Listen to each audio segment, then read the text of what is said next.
इसीलिए तो साउथ वाला एकदम डार्क कलर है ना।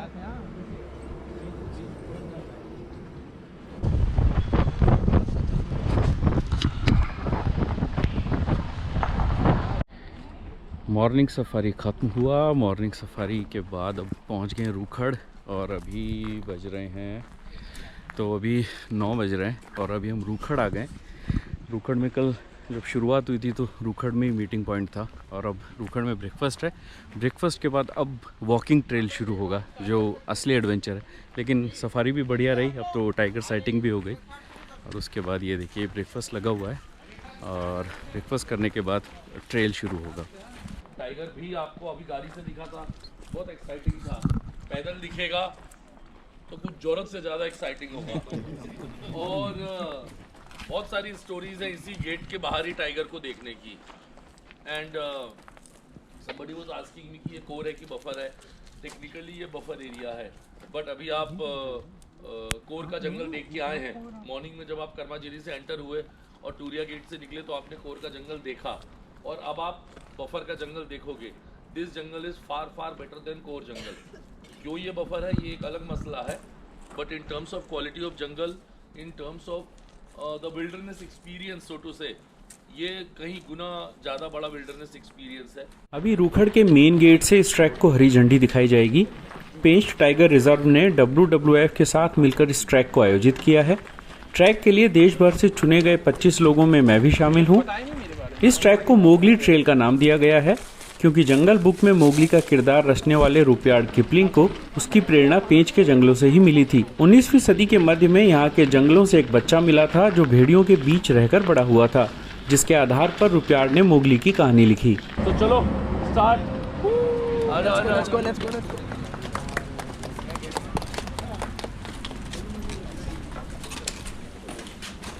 अभी सुबह के 10 बजे हैं और 10 बजे हम निकल रहे हैं ट्रैक के लिए। सुबह सफारी की थी, रात रुके थे कर्माझिरी में जो कोर एरिया है, और उसके बाद सफारी की थी कर्माझिरी के गेट से एंटर करके उसी जोन में। और अब रूखड़ से हमारा ट्रैक शुरू हुआ। असली जो वॉकिंग ट्रैक है ये बफर कहलाता है रूखड़, लेकिन बफर के बावजूद कह रहे हैं कि यहाँ का जंगल ज़्यादा बढ़िया है, तो अब एक्सपीरियंस करेंगे। और पैदल एक्सपीरियंस करने का जंगल को मज़ा ही दूसरा है, वो आपको सफारी से वो एक्सपीरियंस नहीं मिलता जो चलकर मिल सकता है। सेफ्टी गाइडलाइन रखनी होंगी क्योंकि यहाँ टाइगर है और भी दूसरे एनिमल्स हैं, तो हमारे साथ गाइड्स हैं और फॉरेस्ट डिपार्टमेंट के लोग हैं, तो एक ग्रुप में चलेंगे तो सेफ्टी के साथ जंगल को देखते हुए आगे बढ़ेंगे। हो सकता है कुछ और भी एनिमल दिखें। सुबह तो हमें टाइगर दिख ही चुका है एकदम ब्लैक कलर का, और उसी के नीचे से उस पेड़ पे ना वुड पेकर ऊपर चढ़ रहा है। दोनों के बीच में कॉन्फ्लिक्ट भी हो रहा है, देखना ना। Did you see this dark tree right in front of you? To the left of it. देखो ये वुड पेकर है फ्रंट में और वो racket tree Right behind it is the. थोड़ा सा यहाँ पर टेम्परेचर ज़्यादा होता है। गर्मी में साल फॉरेस्ट का temperature as compare to teak forest 5 degree कम होगा। ओके। और इस मौसम का सबसे सुंदर पेड़ों में से एक ये तिनसा का पेड़। तिनसा, ये सामने तिनसा का पेड़। इसका अगर फुल ब्लूम का अगर हमें ट्री मिलेगा तो हम पलाश को भी भूल जाएंगे, इतना सुंदर इसका फ्लावरिंग होता है। इसका किस कलर का आता है? वाइट और ग्रीन। ये फुला हुआ है, इसको काला पलाश भी बोलते हैं। पलाश के सीजन में ही इसकी फ्लावरिंग होती है और बहुत ही कमाल का। मेरे पास फोटोज है, मैं इस पेड़ पे चढ़ा भी था कल परसों, फुल ब्लूम में था। आप देखेंगे तो इस पेड़ की सुंदरता के आगे आप दूसरे पेड़ों की सुंदरता भूल जाएंगे। तो काला पलाश, तिनसा, सानन। और इस पेड़ की स्पेशलिटी ये भी है कि जब पुराने ज़माने में गुरुकुल परंपरा चलती थी तो जो मेन गुरु होते थे वो संदल यानी चंदन के लकड़ी का खड़ाहू यानी चप्पल पहनते थे, और जो शिष्य लोग होते थे वो सानन यानी कि तिनसा की लकड़ी का चप्पल पहनते थे।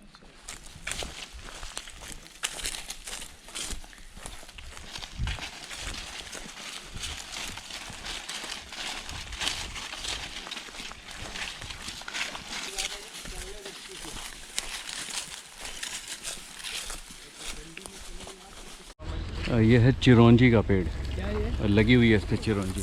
चिरौंजी या अचार। हाँ अचार, चिरौंजी या अचार। इसको खाने में भी इस्तेमाल किया जाता है, खीर में डाला जाता है। चिरौंजी का पेड़। ये बेल का पेड़ है, बेल पत्र। और ये बेल लगी हुई है, यहाँ पे फ्रूट लगा हुआ है, ये देखिए ये फ्रूट लगा हुआ है। बहुत अच्छी झाड़ू बनती है इसकी, आप लोगों ने यूज़ भी की होगी जब भी कभी लगाया हुआ या मार खाई होगी तो घर पे। अंदर जो मकड़ी है वो अंदर बैठी रहती है, वो वेट करती रहती है कि कोई एनिमल या कोई छोटा इंसेक्ट उसके मुंह पर ऊपर आए, तो जैसे ही आती है तो वो उसको खींच लेता है। तो इसके जाले में और बाकी जो मकड़ी के जाले हैं उसमें थोड़ा सा डिफरेंस है। इसके जाले आपको चिपचिपे ज़्यादा नहीं मिलेंगे, जैसे ये देखिए अभी चिपक नहीं रहा, आप किसी दूसरे जाले को ऐसे छुएंगे वो हाथ में चिपक जाएगा। इसके जो जाले होते हैं चिपचिपे नहीं होते, ये इसलिए है क्योंकि जो जानवर हो वो स्लिप होके नीचे चला जाए, इसलिए इसके जाले में चिपचिपापन नहीं।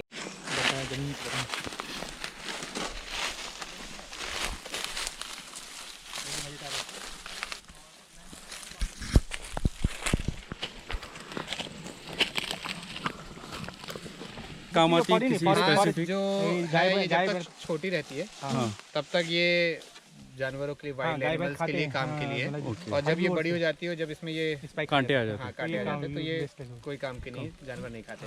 बेसिकली पहले ये जो घास अपने मवेशी थे उनके लिए इंट्रोड्यूस की गई थी, अब ये फैल गई है जंगलों में।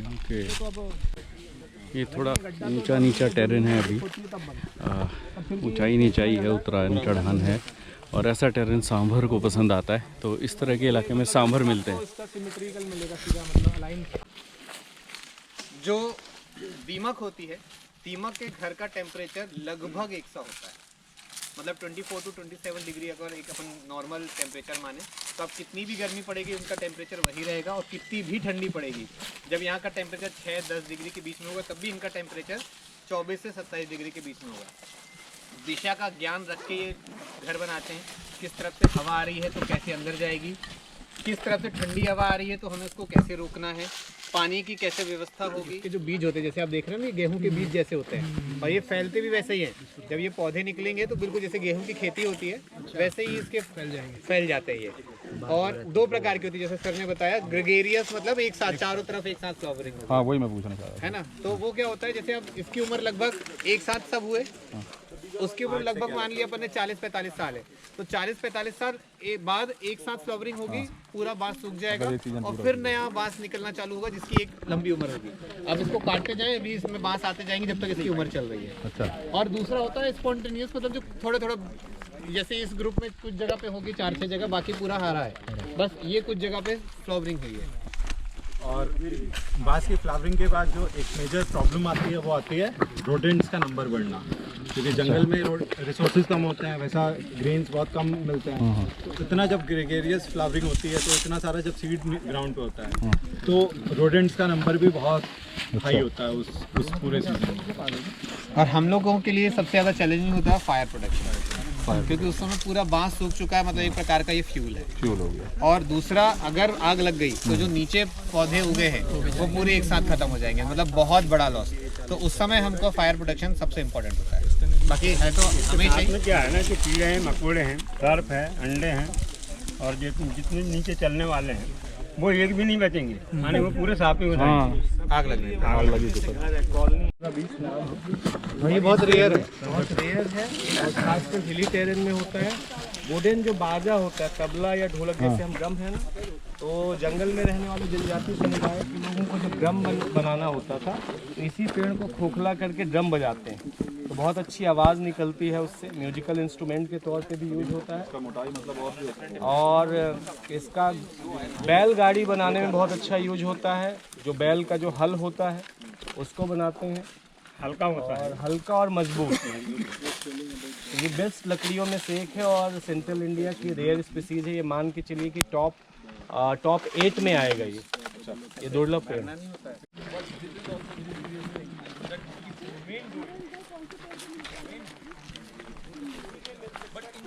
जो टेरेंटुला एक हथेली बराबर मकड़ी होती है, वो हर बार इसके ही भीतर उसका घर मुझे मिला है। क्या कौन सा? ये गूलर, उमर, डूमर सब इसी पेड़ का नाम है। और ये एक तरीके से जंगली अंजीर कह सकते हैं इसको। बहुत पौष्टिक होता है, न्यूट्रिएंट वैल्यू इसकी बहुत ज़्यादा होती है, इसको खाते भी हैं। यह बाघ का सूखा मल है और आपको ये जानकर ताज्जुब होगा कि यह उससे जुड़ी जानकारियों का खजाना है। इट्स बेसिकली अनडाइजेस्टेड फूड, वही बाहर आता है। और ये एक सिर्फ एक्सक्रीटा जो है ये बहुत सारे रोल प्ले करता है इकोसिस्टम में। तो it's not just undigested food जो पंप आउट कर दिया गया है, ये it also act as a territory marking. तो एनिमल्स, दूसरे एनिमल को भी ये बता रहा है कि मेरा प्रेजेंस है यहाँ पे, ठीक है। फिर इसके अंदर जो इनके जो एक्सक्रीशन वाले पार्ट्स होते हैं उनके पास में फेरो हार्मोन्स के सेक्स भी होते हैं। तो जब होता है तो उसके साथ फेरो हार्मोन्स भी आते हैं, और ये फेरो हार्मोन्स एक्चुअली सालों तक उस एरिया में एज अ मार्किंग रहते हैं। तो आप अगर न्यूज़ फॉलो कर रहे हैं तो देखते होंगे बहुत सारे ऐसे न्यूज़ आते हैं कि एक टाइगर 300 किलोमीटर 400 किलोमीटर चला गया, उसको कैसे रास्ता पता है, वो एक्सप्लोर कर रहा है। और कई बार ऐसे फेरो हार्मोन्स उसके लिए ये एज अ मार्किंग्स या मैपिंग एरियाज़ होते हैं कि पुराना कोई टाइगर गया है, उसी ट्रैक को फॉलो करते हुए दूसरा टाइगर उसके पीछे चला गया। इसके अलावा इनके हेयर सैंपल या स्कैट सैंपल से हम ये भी देखते हैं कि इस एरिया में एनिमल डिपेंडेंट किस स्पीशीज है। जैसे भोपाल के आसपास हमें लगता था कि शायद कैटल पे ज़्यादा डिपेंडेंस है, बट जब हमने उसको एनालाइज किया तो पता लगा कि कैटल तो सिर्फ 30% है डाइट का, 32% नीलगाय है और 28% चौसिंगा भी है। और इसका गोंद बहुत पौष्टिक होता है, इसकी वजह से अभी कुछ साल पहले एक इंजेक्शन लगा कर के इस पेड़ को मार दिया गया इसके गोंद निकालने के चक्कर में। और गोंद का मार्केट में बहुत ज़्यादा वैल्यू है, इसका लड्डू भी बनता है। दूसरी जो सबसे इसकी यूनिक बात है कि टाइगर से लेकर के जितने भी एनिमल होते हैं, तो अभी हमने देखा कि रास्ता अपनी टेरिटरी पकड़ने के लिए वो स्कैट का या फेरोमोन्स का यूज करते हैं। इस पेड़ को लगभग सभी जानवर इंडिकेटर के तौर पे यूज करते हैं। अंधेरे में भी ये पेड़ चमकता है, वाइट दिखता है। तो जब कोई अंधेरे में गुजर रहा है जंगल से, अचानक से कोई आकृति जैसे दिखेगी, वो कुल्लू का पेड़। और अंधेरे में भी दिखने की वजह से इसको भूत कहते हैं, भूत वाला पेड़, घोस्ट ही कहते हैं। और सभी जानवर इसका इस्तेमाल रास्ता, टेरिटरी अपनी मार्किंग के लिए या क्रॉसिंग के लिए इस पेड़ का इस्तेमाल करते हैं। और इसका परफ्यूम भी बनता है, साउथ ईस्ट एशिया में इसकी बड़ी डिमांड है। और इसके यानी कॉस्मेटिक इंडस्ट्री में इसका बार्क से लेकर के सब चीज़ का यूज होता है। एक बार आप सब लोग अपने हाथ से इसको रब भी कर सकते हैं। हाथ का जो इन्फेक्शन होता है, अपरस जिसको कहते हैं, वो भी इसको रब करने से ठीक होता है। और इसका पुराने ज़माने में जो लोग थे, कुल्हाड़ी का जो बेंट होता था ना, कुल्हाड़ी की जो लकड़ी होती थी, वो प्रेफर करते थे कि कुल्लू का ही। तो उससे क्या होता था, कितनी भी बार वार लकड़ी पे करते थे, छाले नहीं पड़ते थे, ग्रिप भी अच्छा था। तो धावा यानी धावड़ा भी मिलेगा, धावड़ा और कुल्लू दोनों में गोंद होता है। तो जिन पेड़ों से भी गोंद निकलता है वो स्किन के लिए, कॉस्मेटिक इंडस्ट्री के लिए बहुत बड़ा वरदान।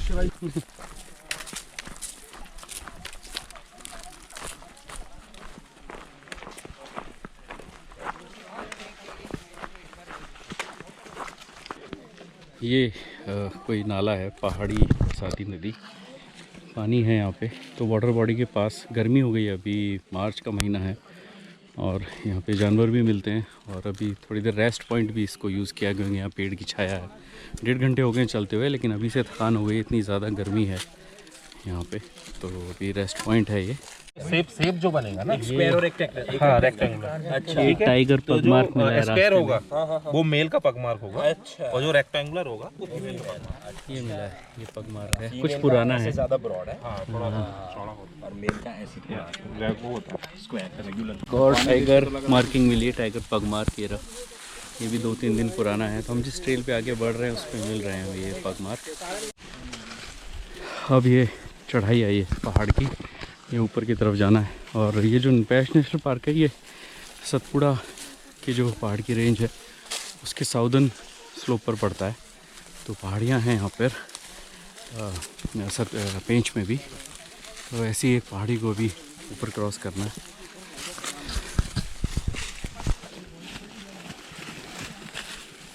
चलो चलो, बहुत फोटो है, बढ़ते चलो। ये ट्रेल पे एक और पगमार्क मिला है। पास में पेन है। हाँ, पेन, हाँ, हाईवी फायर रेसिस्टेंट है। ओ, ये जो पार्ट है ये घिर्रा के पेड़ हैं, घिर्रा कहलाता है ये पूरी तरह। घिर्रा, भिर्रा, ओके, भिर्रे, ओके, भिर्रा कहलाता है। और ये फायर रेजिस्टेंट प्लांट है, नेचुरल चॉपिंग के लिए इसके ट्रंक्स जो है यूज होता है, जो मटन चॉपिंग के लिए होता है ना, बुचर लोग यूज करते तो हैं। स्ट्रॉन्ग है, हार्ड है ये। हार्ड है, जो फाइबर जो रोप होता है ना, हाँ वो भी हम लोग इसको बनाते हैं, गुना बोलते हैं हमारे एरिया में, छिंदवाड़ा तरफ को। अच्छा, तो उसका मतलब रस्सी बनाने का काम भी इसकी आता है, बार्क से। छाल बार्क। ओके, मटन चॉपिंग में इसलिए यूज करते हैं कि उसकी जो जैसे दूसरा कोई बार्क होगा ना, हाँ। तो वो उसको छिलेंगे, हाँ। तो उसके में मटन में मिक्स हो जाएगा ना। ओ अच्छा, ये ही वैसा होता नहीं है। ग्रेन बहुत फाइन होते हैं और फिट होते हैं। इसके अलावा इसकी जो लीव्स है वो मॉस्किटो रेपेलेंट होती है अगर जलाई जाए तो। अरे वाह।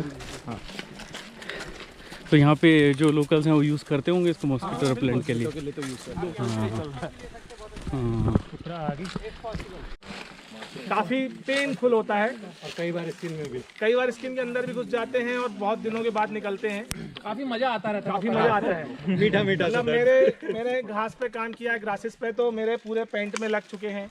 और मेरे साथ जो फील्ड असिस्टेंट था सतपुड़ा में, उसको मैंने हायर किया था। तो वो बेचारा जब सुकरा के प्लॉट में गया, हम लोग प्लॉट डालने, पहला प्लॉट ही डाला, उसके बाद बोलता साहब आज का पैसा मत देना, मैं काम नहीं करूँगा। तो इसका ये टेरर है, तो प्लीज़ अगर ये दिखे तो थोड़ा दूर रहे, उससे टच ना हो। बेसिकली टिम्बर यूज़ काफ़ी अच्छा है क्योंकि लकड़ी बहुत मजबूत होती है, आपके फार्मिंग इक्विपमेंट और इन सब चीज़ों में काफ़ी यूज होता है।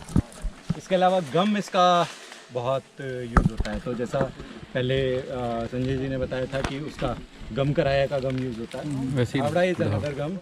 धावड़ा कॉम्बिनेशन में 2-3 गम्स को मिला के वो जो हेल्थ के लिए जो लड्डू वगैरह बनाए जाते हैं वो दिए जाते हैं। तो ये इनमें से जो NTF कलेक्ट करते हैं, जैसे महुआ है, तेंदू पत्ता आपको बताया होगा, तो धावड़ा है, देन चारोली है, चिरंजी है। तो अभी ये हम लोग जो कॉरिडोर के एरिया में क्या करते हैं, इसको ऐसे कट करते हैं।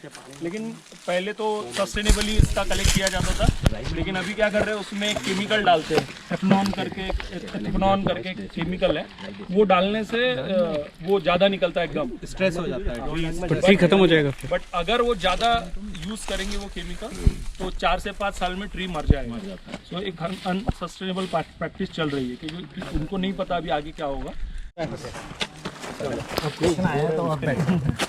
देखो ये देखा ये पॉइंटी टेल लेपर्ड का है। देखिए साइज़ हमेशा मैटर नहीं करता है, क्योंकि कई बार इट डिपेंड्स अपॉन कि खाना कितना खाया है और कब खाया है। सेम जो हमारे पूप की हालत है वैसे ही ये सिचुएशन भी होती है। तो खाना तुरंत खाया है तो ज़्यादा पूप निकलेगा, और पुराना है तो यूजुअली थोड़ा सा। तो साइज़ डिफरेंशिएटेड नहीं होता है। कुछ फीचर्स होते हैं, जैसे ये लेपर्ड के जो स्कैट होता है वो बहुत ही ट्विस्टी होता है, स्पाइरल होता है, ऐसा ट्विस्ट होता है। एंड यहाँ पे आपका पॉइंटी एक टेल होता है। टाइगर में ये बेसिकली भारी सा स्कैट होगा, ब्लॉक्स में या कंटिन्यूस भी होगा। स्पाइरल कम होगा उसमें, बहुत कम होगा। एंड ऐसा कोई टेल पोर्शन नहीं होगा उसमें। ज़्यादा से ज़्यादा ये हो सकता है कि कुछ पार्ट लिक्विड वाला हो सकता है उसमें।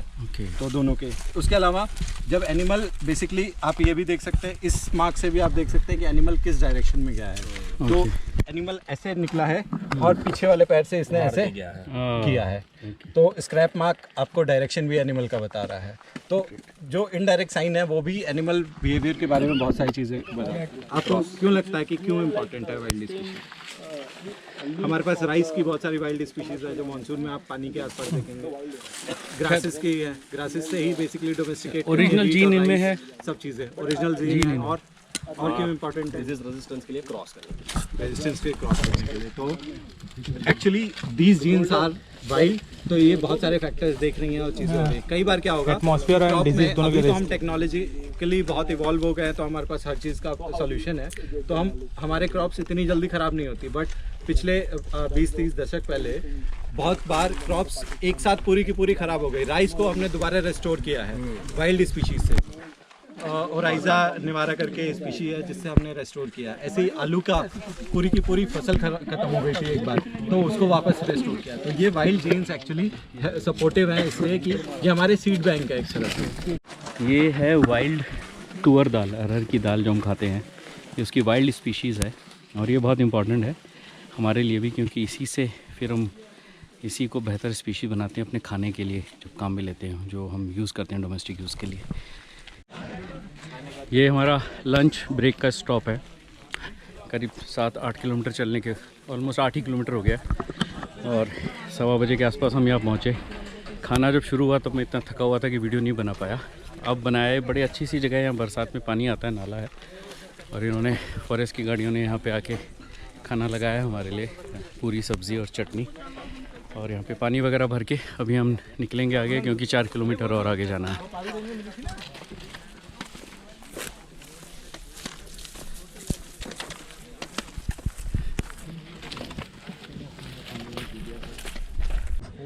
तो अभी शाम के 4 बज रहे हैं और ट्रैक ख़त्म हो गया। 12 किलोमीटर का ट्रैक रहा और हमने 10 बजे शुरू किया था, 6 घंटे लगे। और थकाने वाला ट्रैक है बहुत, क्योंकि मार्च का महीना है तो सेंट्रल इंडिया के इन जंगलों में गर्मी बहुत है, पानी की बहुत ज़रूरत लगती है, बहुत पानी लेके चलना पड़ता है आपको। तो मुझे भी थकान हुई। शुरू के 8 किलोमीटर हो गए, लंच के बाद का 4 किलोमीटर करने में मुझे भी परेशानी हुई, लेकिन अब जिप्सी मिली है। यही पॉइंट था जहाँ तक आना था। अब यहाँ से हम आज की कैंप साइट पर जाएंगे, नेल्लोर। वो जंगल के बीच में एक बहुत अच्छी कैंप साइट है, और फिर कल का ट्रैक।